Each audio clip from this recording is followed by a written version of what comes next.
Thank you and welcome to the show this morning. The topic this morning is the killing of Osama bin Laden and the future of Alquada.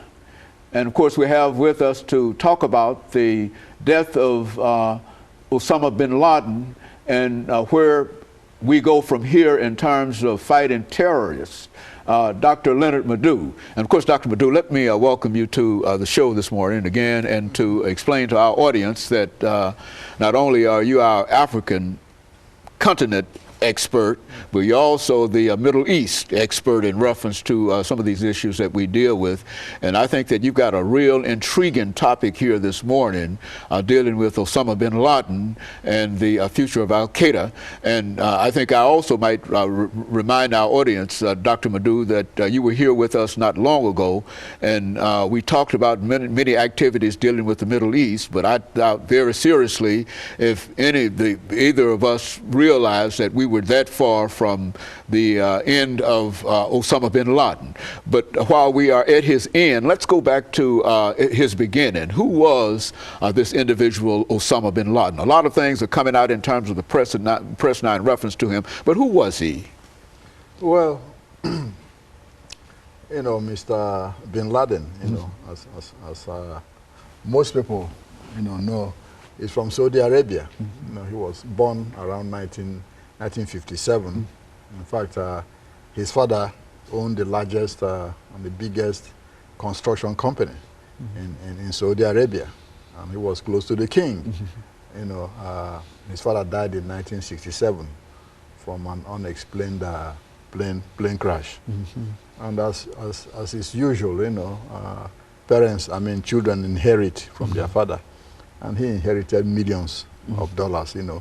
Some said in the neighborhood of 80 million, some in the neighborhood of 60 million, something like that, you know, from his parents. He was a wealthy man. That's correct. He was very wealthy on his own, you know, from that inheritance. And after that, you know, he went to college in Jeddah, University of Jeddah in Saudi Arabia. Some, you know, said he graduated. Some said he didn't graduate. Nobody is sure of that. But one thing is certain, you know, he has skills in engineering, which was what he studied. Then after that, about 1980s, 70s, you know, late 79 to 80s, after the Soviet Union invaded Afghanistan, you know, the Americans, the Saudis, and the Pakistanis, you know, started urging those who believe in Islam, quote, you know, to rally to Afghanistan to fight the Soviet Union. Bin Laden answered this call, you know, and went to Afghanistan with some other Arab colleagues of him, you know, to fight, you know, against the Soviet Union. It was there in 1982 in Peshawar, you know, Pakistan, that he met a man called Dr. Abdullah Azam, who was his mentor, you know, insofar as Islamic theology is concerned. And then after that, you know, he, you know, stayed there for a while. And when the war ended in 1989, when the Soviet Union withdrew, he came back to Saudi Arabia and started creating some problems for the king.